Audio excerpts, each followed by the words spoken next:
Hello everyone, this is Bob and Threadbare, and welcome back to Weaving Worlds. So, a few episodes ago, I discussed social values and honor, or the things a person has to do if they want to be respected by their peers. Today, I'm going to supplement that video by discussing the kinds of attitudes or virtues that a person should display to garner additional respect. In other words, while the last video was about deeds, today's video is about thoughts. And while the canvas of thoughts and philosophies has many layers and approaches, for this video I'll be using the 7 deadly sins and their counterpart virtues as a template. So, in no particular order, pride and humility. First off, I should mention that there are two kinds of pride. The first kind is pride in your accomplishments, and I don't think there's any culture on Earth that has a problem with that. They might argue about what counts as an accomplishment, but I covered all of that in the last video. No, the sinful kind of pride is entitlement. The belief that because you exist, you deserve special treatment. And I'm not talking about basic human rights here, because that's the belief that everyone deserves a certain level of treatment. Entitlement specifically means that you think you deserve more than other people. More resources, more respect, more rights, more everything. And there are cultures that believe that entitlement is a good thing. They believe that wealthy individuals or noble families deserve to have their problems disappear and deserve the loyalty of the people around them, not because of what they do, but because of who they were born to, or because of what they have. It is the divine right of kings to rule, because if they were not meant to rule, then they would not have been born as kings. The reverse of pride is humility, which is the belief that everyone is essentially born equal, and the value of a person is based on what they do with their life, rather than how they start it. In this belief system, being born rich is actually a handicap.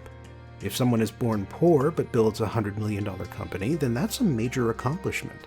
But if someone is born rich and turns a $50 million company into a $100 million company, then that's just what you'd expect.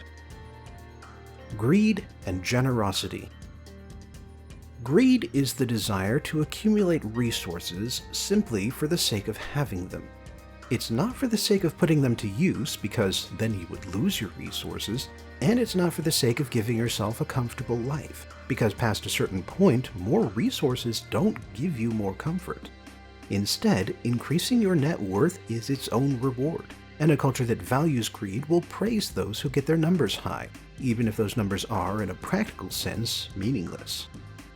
Generosity is the desire to spend resources in ways that don't directly benefit the person spending.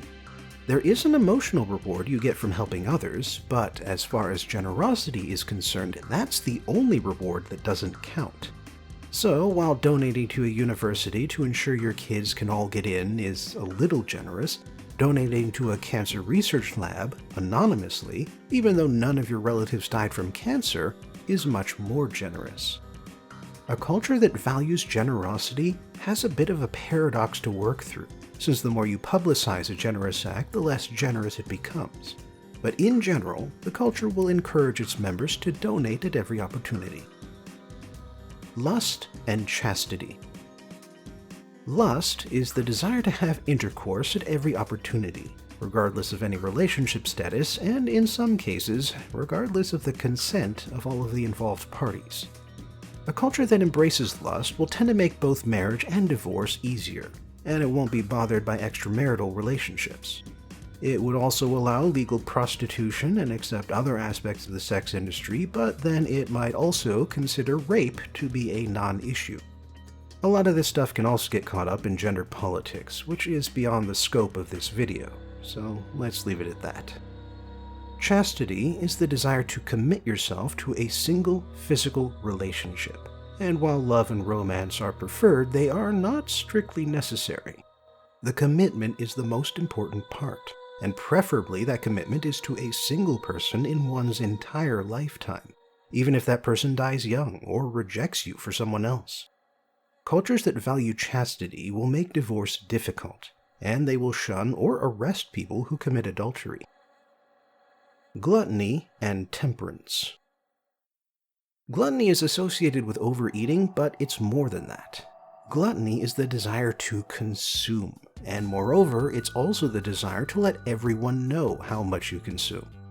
Gluttony means going to the buffet holding 2 plates at a time, then taking a gas-guzzling SUV to drive to a bar, then hiring out the VIP section, then drinking a whole bottle of Goldschlager, and then snorting lines of cocaine off of a stripper's backside. Gluttony is conspicuous consumption, and it's similar to generosity in that you're free with your money, but with gluttony, no one benefits except yourself. Cultures that prefer gluttony will idealize the overweight body type, and they will have plenty of goods and services that exist for the sole purpose of demonstrating how much money a person can spend. Temperance is the desire to make do with less, to spend the fewest possible resources on yourself and your own personal upkeep. It means keeping your house temperature low in winter even if you can afford the heating bill, choosing a used compact car even if you can afford a new sports car, and buying cheap groceries even if you can afford the good stuff.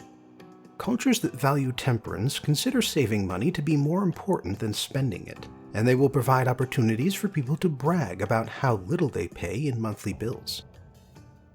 Envy and contentment. Envy is the desire to have what someone else has. It doesn't matter if that something is any good or not, or whether you would benefit from having it. What matters is that you want it, and you haven't got it.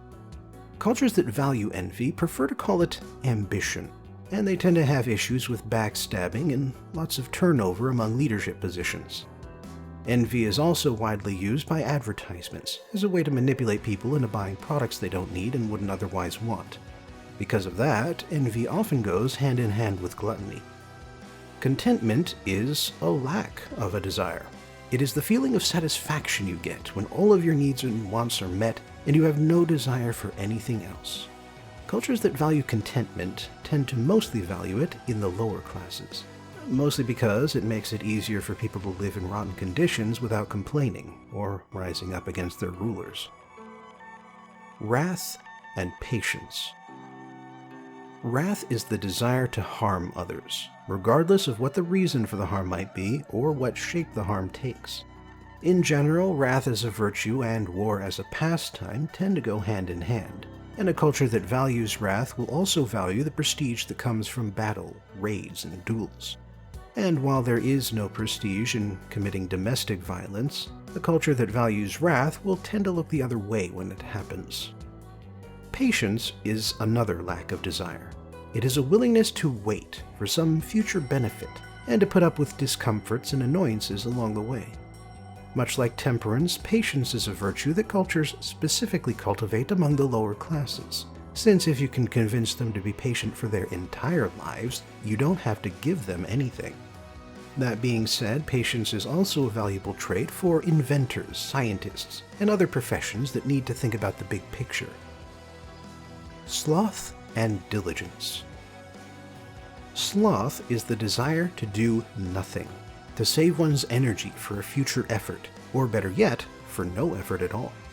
To be slothful is to put the minimum amount of effort into any given task, and to come up with reasons for why a task doesn't need to be completed in the first place. This urge to do nothing is almost instinctual, because every action we don't need to take spends calories that we might not be able to replace, or at least that's the evolutionary reasoning. However, I don't think there's any culture that actively promotes sloth, because while humanity has invented plenty of time-saving and energy-saving devices, you still have to go out and buy them and install them and learn how to use them, and none of that is fully slothful. Diligence is the desire to do the job right, to put in as much effort as a project needs and maybe even a little extra on top. It doesn't matter if the work you put in is useful. What matters is that you're working as hard as you can. A culture that values diligence will encourage its members to work harder than anyone else around them, even if doing so would harm their home life or their mental health. One last thing I'd like to note in this video is that a culture can consider something to be a virtue for one subgroup, but a vice or else unimportant in a different subgroup. Just from the examples I've made, you can see that a single culture can consider pride a virtue in the upper class, but temperance and patience to be virtues in the lower class. Or they could consider lust a virtue for men, while chastity a virtue for women. So while you might list a couple of virtues as being important to a culture in general, if you have the time, you can also assign virtues to the different subgroups and subcultures within it. Thanks for joining me again for today's journey into weaving worlds. Please like, share, and subscribe because that raises my visibility here on YouTube. Check out my other stuff if you have some time, support me on Patreon if you have some money, and I hope I'll see you again for the next video.